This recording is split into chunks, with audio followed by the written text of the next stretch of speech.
베드로는 이성적으로 생각하지 않기 때문에 그리스도인들을 비난한다고 주장합니다.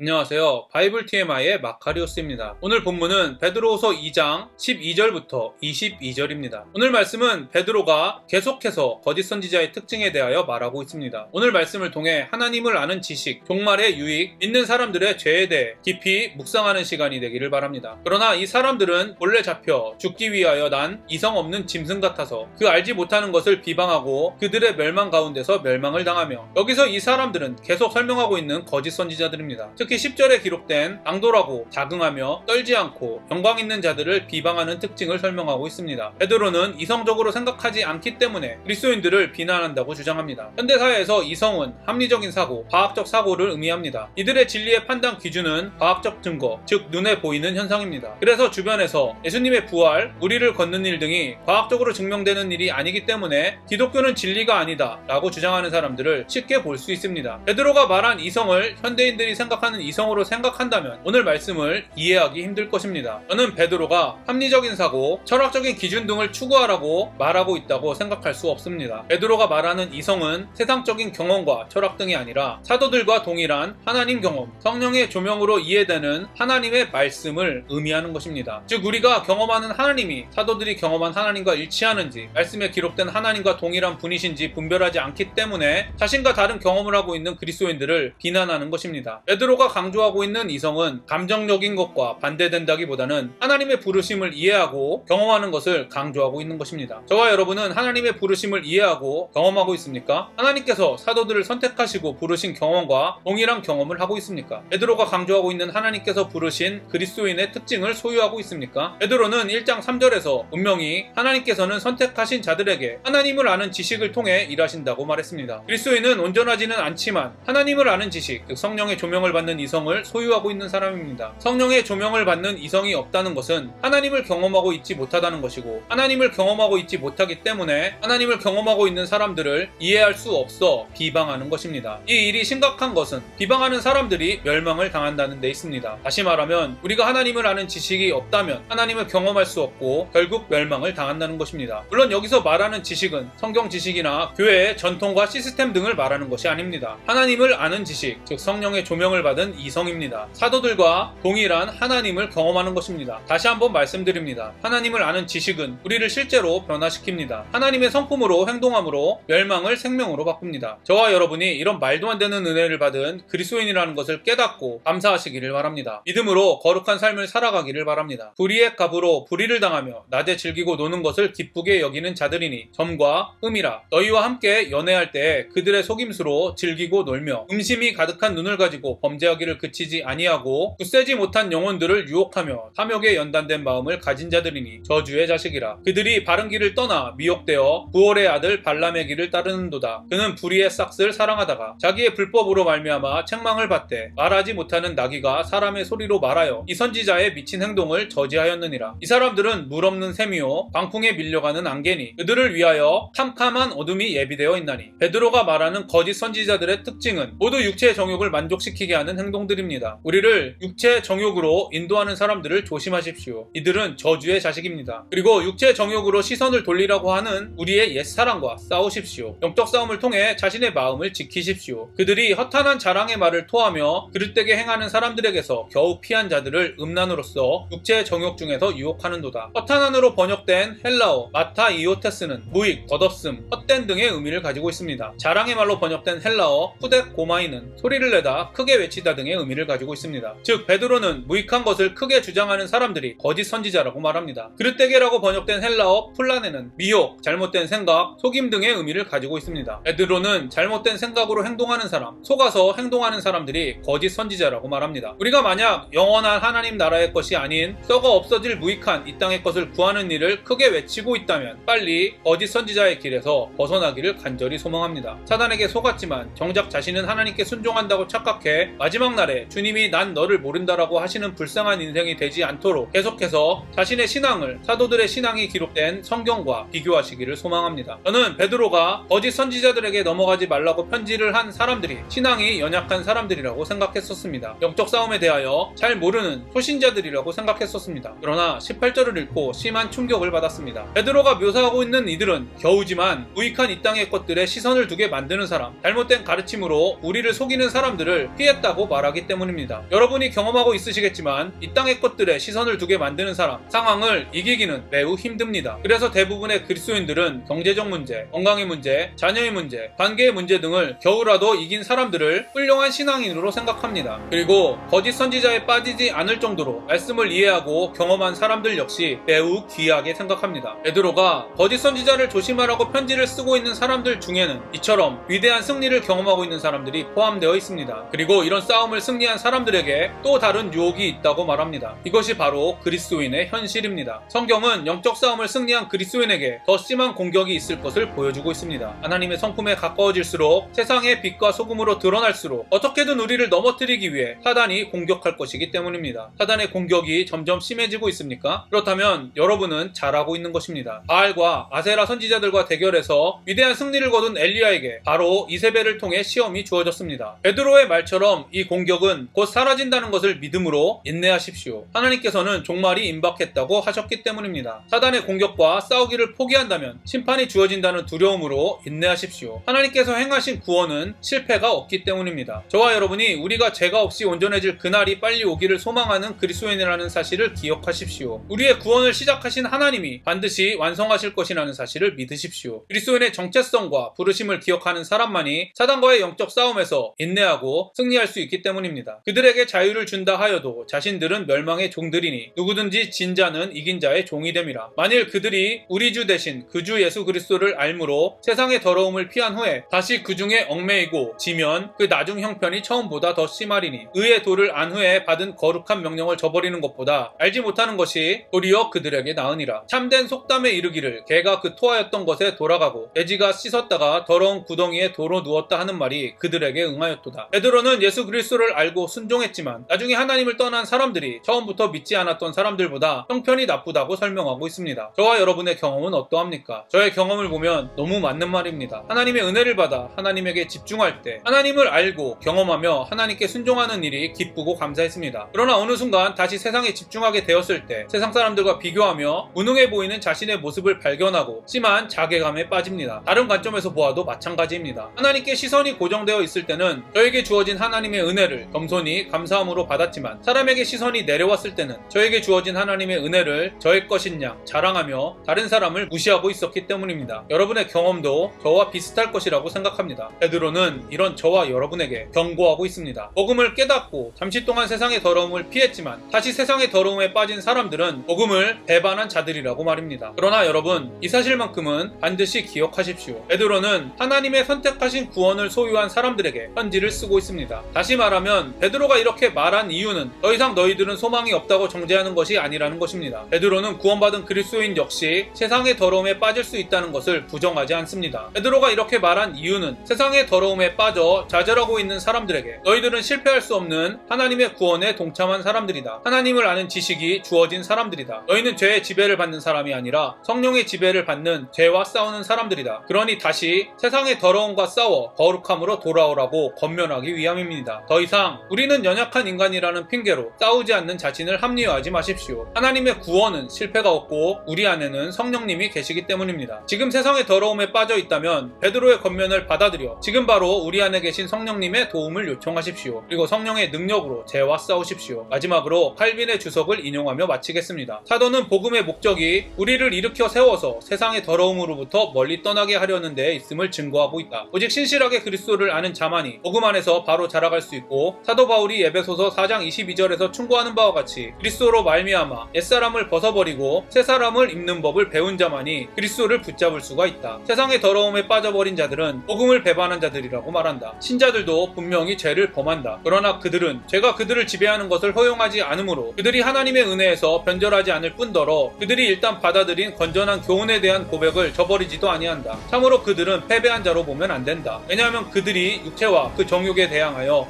맹렬히 싸우고 있기 때문이다. 제가 오늘 여러분과 적용하고 싶은 부분을 말씀드리겠습니다. 첫 번째, 우리를 실제로 변화시키시는 하나님을 아는 지식을 얼마나 소중하게 생각하고 계시는지, 경험하고 있는지 자신을 점검해 보시기를 바랍니다. 두 번째, 종말에 대한 지식이 우리 삶에 어떤 유익을 주는지 깊이 묵상해 보시기를 바랍니다. 세 번째, 복음을 믿었지만 다시 죄를 짓는 우리들을 복음을 배반한 자들이라고 정죄하는 세력들에 대해 어떻게 대처하고 있는지 자신의 대처와 베드로의 대처를 비교해 보시기를 바랍니다. 오늘도 행복한 하루가 되시기를 바랍니다.